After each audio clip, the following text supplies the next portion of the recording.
Que Deus abençoe a sua vida, sua casa, sua família.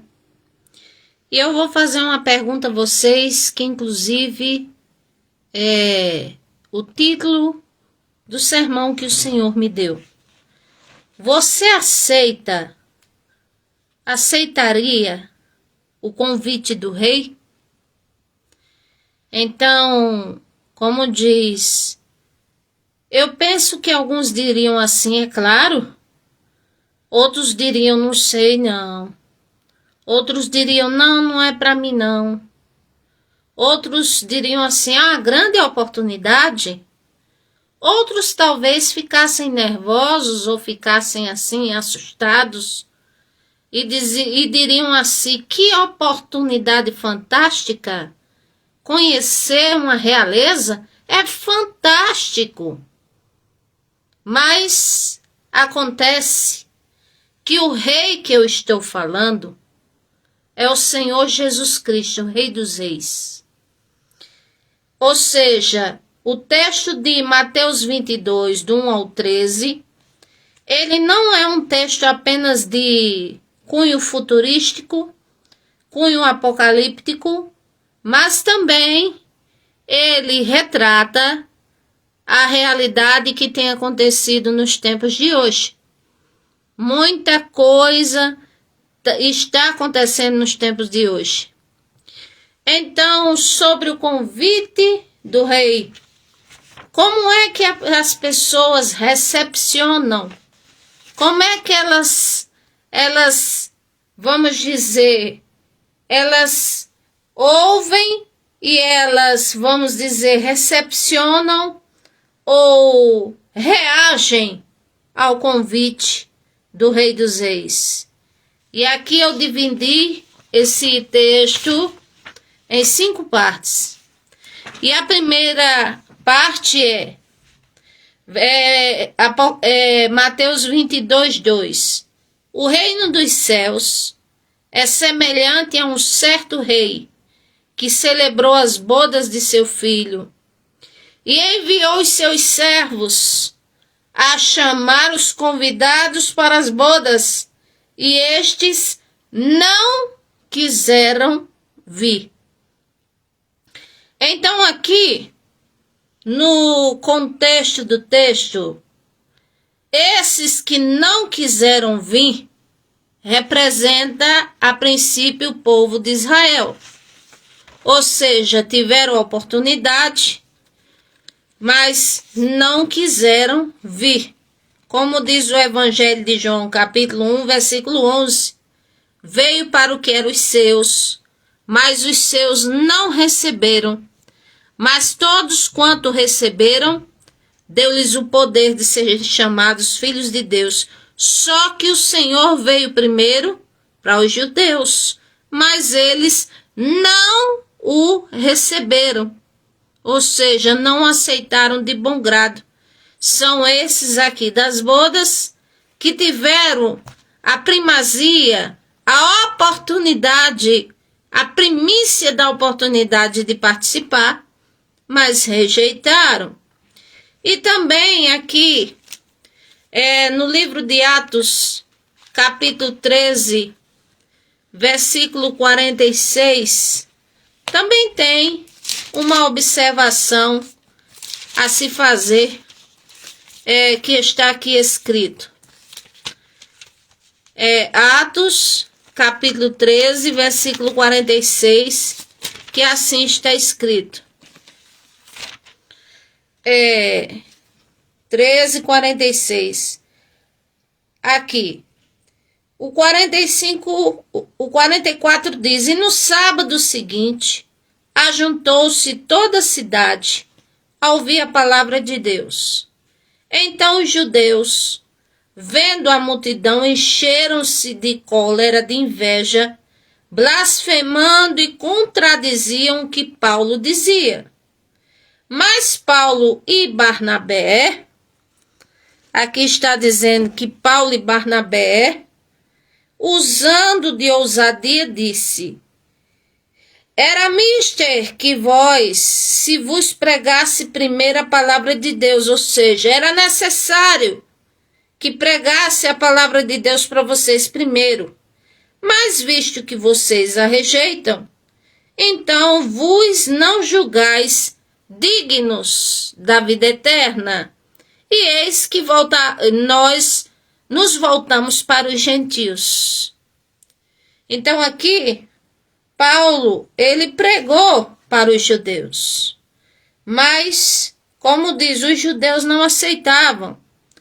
Pedro se tornou presbítero dos judeus porque sabia conciliar o judaísmo daqueles judeus que ainda tinham na mente e trazia as realidades do Senhor Jesus. Porém, Paulo e Barnabé que foram pregar, e a mentalidade de Paulo era mais visionária, era mais aberta, era, como diz, a salvação vindo pela fé, crendo no Senhor e outras coisas mais, além da lei de Torá, além da observância da lei. Então aqui a Bíblia diz que eles não aceitaram. E Barnabé disse, bom, nossa parte fizemos. Era para vocês primeiro, mas vocês não quiseram, então vocês não são dignos da vida eterna e nós vamos nos voltar para os gentios. Ou seja, vamos dar as costas a vocês e vamos pregar para os gentios. E assim fez Paulo e Barnabé, e Paulo continuou fazendo com Silas e continuou fazendo sozinho e com Lucas e o resto de sua vida. Então, como diz, o Senhor chama muitos, mas tem pessoas que dizem assim, me dê por escusado, eu casei agora. Outros dizem assim, me dê por escusado, eu vou cuidar da minha fazenda. Outros dizem assim, me dê por escusado, que eu tenho muitas ocupações, não tenho tempo. Aí eu te pergunto, será que essas coisas valem mais do que tua alma? O maior bem que cada ser humano tem não é as conquistas terrenas, mas é a alma. Então, será que vale mesmo a pena se enveredar tanto por coisas terrenas e deixar a vida eterna de lado? Então, cada um tem o seu pensamento, mas uma coisa eu digo a vocês, não vale a pena não. A Bíblia diz que uma alma, ela vale mais, muito mais do que o mundo inteiro. É o valor de uma alma para o Senhor nosso Deus.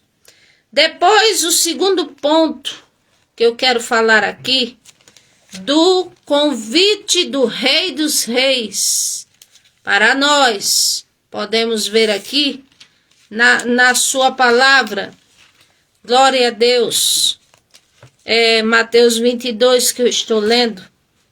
E aqui diz assim, o versículo 4. Depois enviou outros servos, dizendo, dizei aos convidados, eis que tenho o meu jantar preparado. Os meus bois e cevados já mortos, tudo já pronto. Vinde as bodas, porém eles, fazendo caso, foram um para o campo, outro para o negócio, e assim outros, apoderando-se dos servos, os ultrajaram e os mataram. Então, o que isso quer dizer? As bodas já estavam prontas, as bodas do Rei dos Reis. Mas tem pessoas que deixam o Senhor Jesus, ou deixam de crer na palavra de Deus, ou não querem essas coisas, e trocam por qualquer coisa, que depois um dia verá que é qualquer coisa. Outra coisa, esses aqui que mataram os servos eram maus. E nós temos visto pelo mundo missionários que são enviados a lugares, pessoas que creem no Senhor Jesus e por causa da fé são cruelmente mortas. Mas o Senhor Deus não deixa de graça.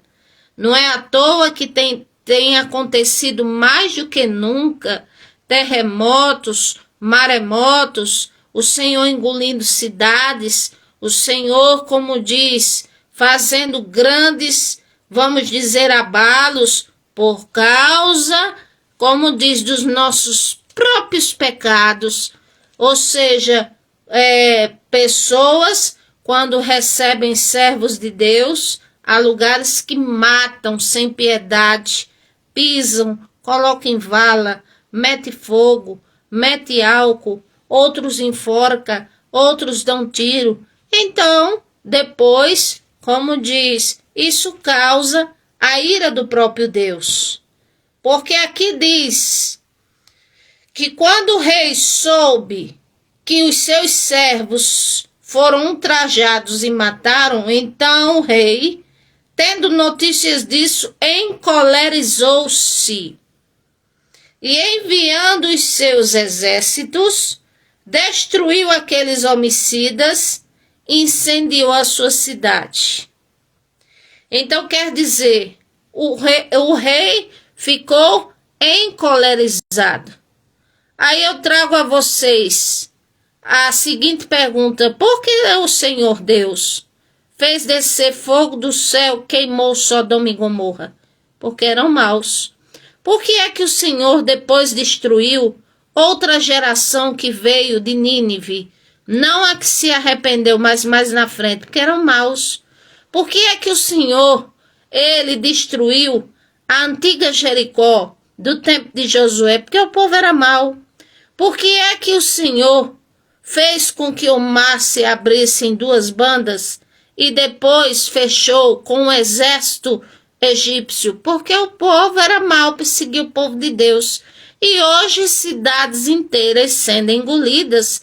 E o Senhor dizendo no Salmo 46, versículo 8, vinde e vede que desolações eu tenho feito na terra.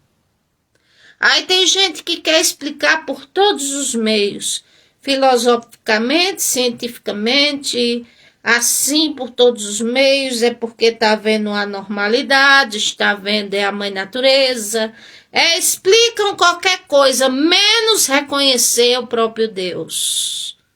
E com isso o que acontece? Acontece que o sofrimento continua. E sem se falar que eu quero dizer, quando diz aqui que o Senhor encolerizado enviou os seus exércitos para destruir aqueles homicidas e incendiou a cidade, eu quero dizer que quando o Senhor envia exércitos, não foi só Nabucodonosor que foi chamado servo de Deus porque era instrumento de justiça, não. Ele era servo de Deus, e está escrito. Mas não de servir a Deus, ser servo no sentido de o Senhor usá-lo para executar justiça. É assim. Mas eu quero dizer que o Senhor tem cada exército que vocês nem imaginam. É só olhar para as 10 pragas do Egito. Exército de rãs, exército de gafanhotos, exército de mosquito, exército de formiga, exército. Aí você diz assim, tem remédio para matar? E eu digo, tá, vai dominar um exército desse para ver se tu dá conta? Aí um exército desse, o que é que faz? Os gafanhotos devoram tudo. As formigas criam cupim, tomam conta do lugar, como diz, corrói madeira, acaba com tudo. O que é que faz o exército do Senhor? Mosquito mata a gente. E quantos matou com Covid? E quantos aí com dengue? É, bem assim. Mas o povo ignora. O povo ignora. A praga de piolhos que teve no Egito, como diz, perturbou ali o povo. Então o Senhor tem os seus exércitos. E vocês, como diz, às vezes não sabem. Viu? Imagina um exército de maribondo, ou um exército de morcego, ou um exército dessa natureza assim. Quem teria paz de andar na rua? Ninguém. Então essas coisas devemos observar. Aqui diz que o Senhor enviou os exércitos, destruiu os homicidas e incendiou a cidade. Aqui certamente foram os seus servos, os homens, Os homens não, vamos dizer, os seus anjos. Que um só, a Bíblia diz, um anjo, o Senhor disse, você, vá até lá, Senaqueribe, dê a minha resposta a ele lá. A Senaqueribe matou 185 mil do exército de Senaqueribe, porque Senaqueribe fez uma carta desafiando o próprio Deus, dizendo ao rei de Judá, qual é o Deus que vai te livrar da minha mão? O teu Deus, esse não vai te livrar da minha mão. Aí o Senhor tudo vê, aí olhou um dos anjos e disse, você aí, vá dar minha resposta a Senaqueribe, mostra a ele quem é que manda. E aí 185 mil anjos passou a espada, foi no instante. Então o Senhor, como diz, é poderoso. Aqui fala, vamos ver aqui, uma coisa que é muito importante mostrar aqui.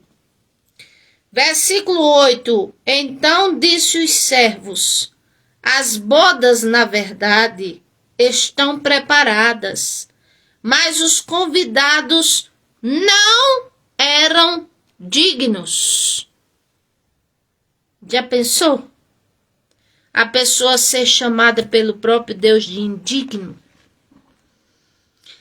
Vamos nos lembrar das 10 virgens. Todas tiveram a mesma oportunidade, todas esperavam o mesmo noivo, todas estavam de branco, todas tinham lamparinas nas suas mãos, mas acontece que havia uma diferença entre elas que foi mortal e definida.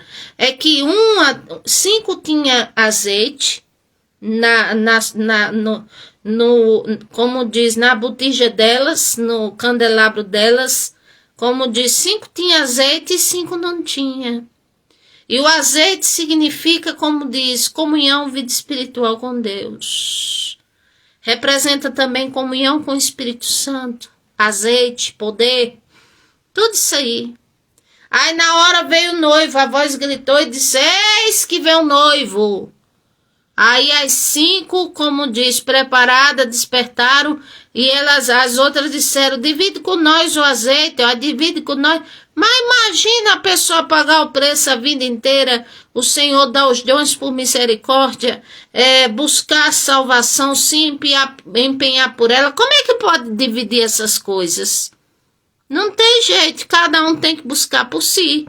A salvação individual, a comunhão com Deus também. Aí as outras disseram, vão comprar enquanto há tempo, foram-se embora comprar. Enquanto isso o noivo entrou com 5. E aí quando as outras bateram na porta, Senhor, Senhor, abre-nos a porta. E o Senhor disse, eu nem conheço vocês, não sei nem quem vocês são. Por quê? Porque durante a vida não semearam bem. Durante a vida foram nécias, foram irresponsáveis, foram oscilantes, foram, vamos dizer assim, foram levianas. Então o Senhor disse, eu nem conheço vocês, sei nem quem vocês são. Oh, que tristeza. Então os convidados eram indignos. Por quê? Porque eram terríveis, mataram os servos de Deus. Mas ainda assim o Senhor dá uma oportunidade universal para todos os vivos, não importando quem seja. Aqui no versículo 10, o Senhor disse assim, o Senhor disse assim, versículo 9, e depois as saídas dos caminhos, e convidai para as bodas a todos que vocês encontrar. Pode ser nos becos, pode ser nas esquinas, pode ser em qualquer lugar.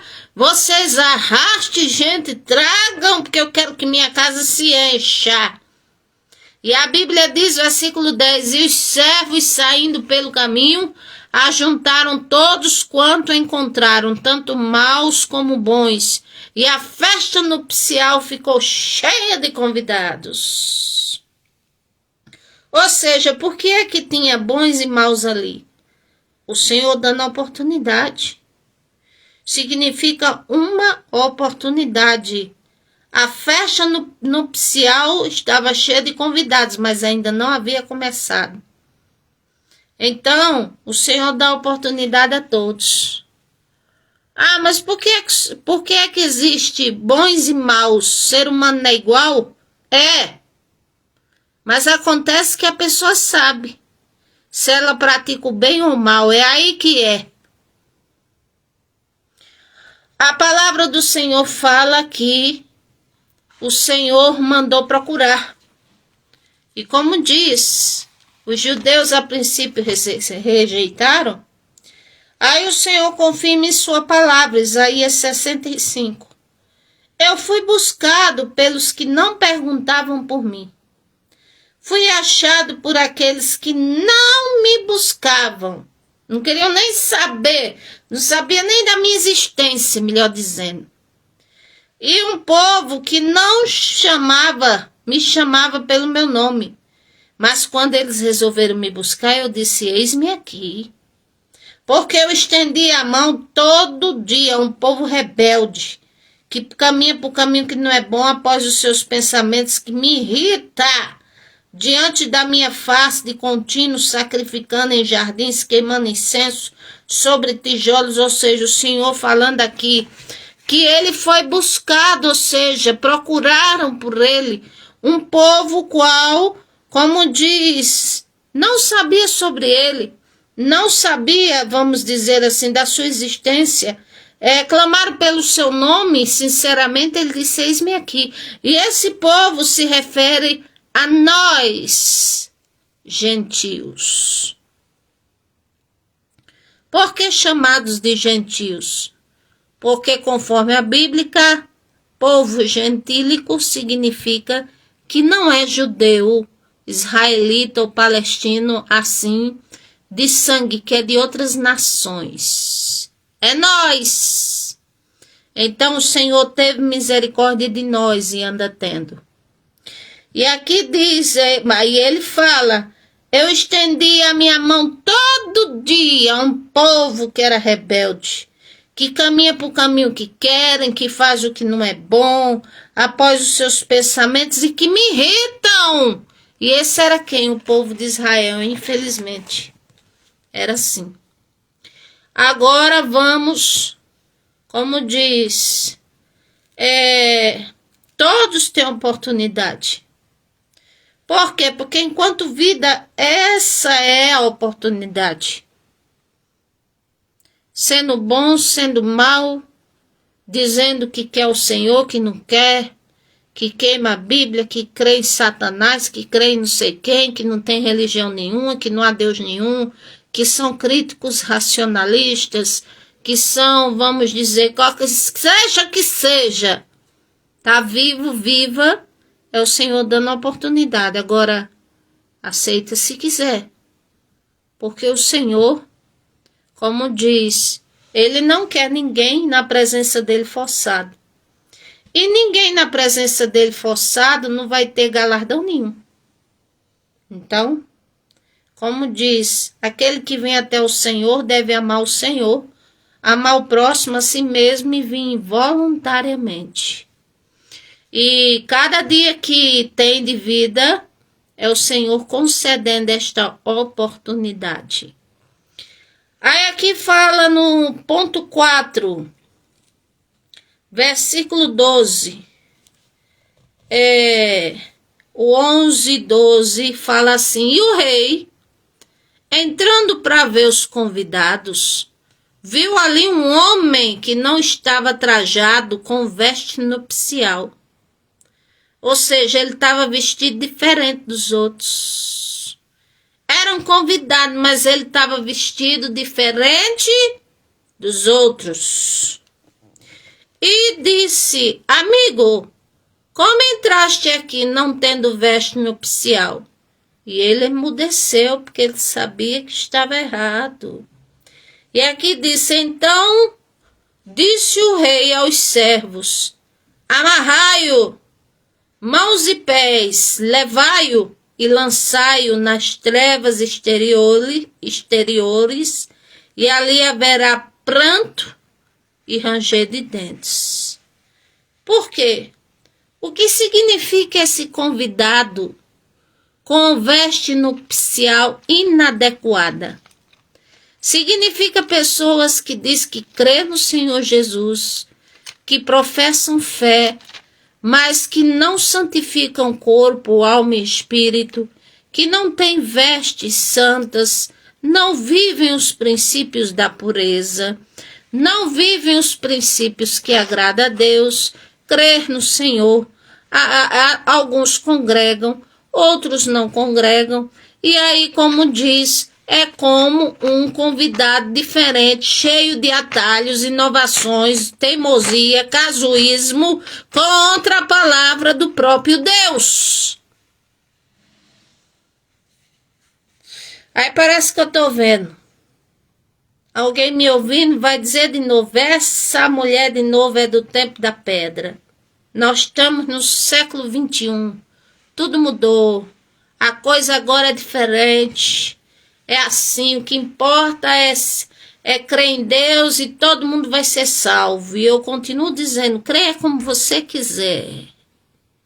Porque se você me julga sendo do tempo da pedra, o Senhor Deus, ele disse também na sua palavra, eu sou Deus e não mudo, e por isso vós não sois consumidos.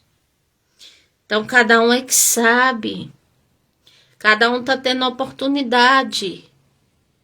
Então não adianta querer servir a Deus de toda maneira, ou estar diante dele de toda maneira, ou dizer que é servo, serva dele de toda maneira, aí vai estar na classificação desse que foi a veste que foi convidado para a festa nupcial, mas as vestes estavam inadequadas. E aí o rei se irritou, mandou amarrar pés e mãos e levar para as trevas exteriores, e havia pranto e ranger de dentes. Aí, para encerrar o quinto ponto, versículo 14. Porque muitos são chamados, mas poucos escolhidos.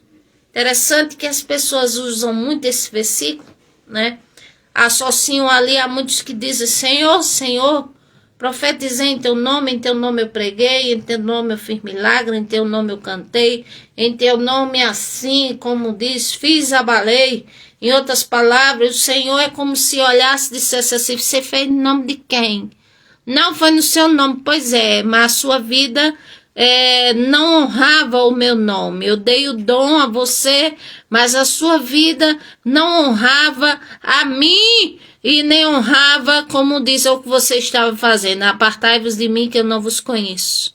Mas tem algo mais além disso, que está nesse texto. E eu vou mostrar a vocês agora 2 versículos para encerrar. Aqui em Atos no Apocalipse, capítulo 19. Apocalipse, capítulo 19. É o fechamento dessa palavra. 19, versículos 7 ao 9 diz assim. Regozijemo-nos e alegremo-nos, e demo-lhes glória, porque vindas são as bodas do Cordeiro, e já a sua esposa, que é a igreja, se aprontou, e foi-lhe dado que se vestisse. Olha as vestes nupciais como são, linho fino, puro, resplandecente, porque o linho fino são as justiças dos santos. Bem-aventurados aqueles que são chamados às ceias das bodas do Cordeiro. E disse-me, estas são as verdadeiras palavras de Deus. Agora digamos que a pessoa rejeita tudo. E diz assim, não, eu não quero nem saber. Não adianta vir falar do seu Deus, não adianta vir falar da sua Bíblia, não adianta vir falar essas palavras que é um verdadeiro vamos dizer, está me causando terrorismo. Não adianta falar, eu não quero saber. Muito bem. Cada um vive como quiser. Sempre eu falo isso aqui. A minha função é falar o que o Senhor Deus me mostra. Pois bem, mas acontece que a Bíblia mostra que existem 3 ceias. A ceia que nós humanos fazemos enquanto estamos vivos e que requer comunhão, adoração ao Senhor nosso Deus. A ceia que é a festa nupcial, como diz, preparada para os salvos, para os santos, que vestirão vestes de roupa de linho fino, como diz, vestes resplandecentes.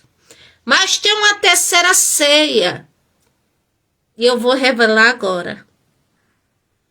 Aos que não querem nada com Deus, que rejeita, que repudia, e que faz pacto com criatura, que não quer saber mesmo.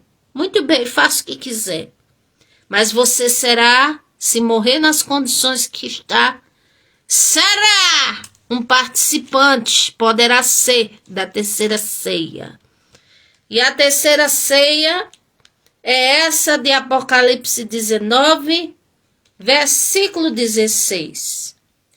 E na veste da sua coxa tem escrito este nome: Rei dos Reis, Senhor dos Senhores. E vi um anjo que estava no sol e chamou com grande voz, dizendo a todas as aves que voavam pelo meio do céu: Vinde, ajuntai-vos à ceia do grande Deus. Para se ajuntar quê? A ceia do grande Deus. Aí dizia: para que comais a carne dos reis, a carne dos tribunos, a carne dos fortes, e a carne dos cavalos, e dos que sobre eles se assentam, a carne de todos os homens, livres e servos, pequenos e grandes, seja quem for. Pronto. Então, 2 ceias espirituais para ter comunhão com Deus. Aqueles que não querem comunhão com o Senhor têm todo o direito. Mas, sabendo que um dia os que tais coisas praticam, na época, os que tiverem vivos, como diz, eles é que vão ser ceia para as aves do céu. Então, que o Senhor tenha misericórdia de nós, que o Senhor nos ajude. E eu lhe pergunto mais uma vez: você aceita o convite do rei? Então, se aceita, deixa sua resposta. Glória a Deus, de que aceita o convite do rei, se reconcilia com o Senhor, te apega a Ele, confia nele, entrega a tua vida ao Criador que te fez. Confia nele e o mais Ele fará. Louvado seja Deus. Que o Senhor Deus continue abençoando a todos nós. Amém. Glória a Deus. Louvado seja o nome do Senhor Jesus.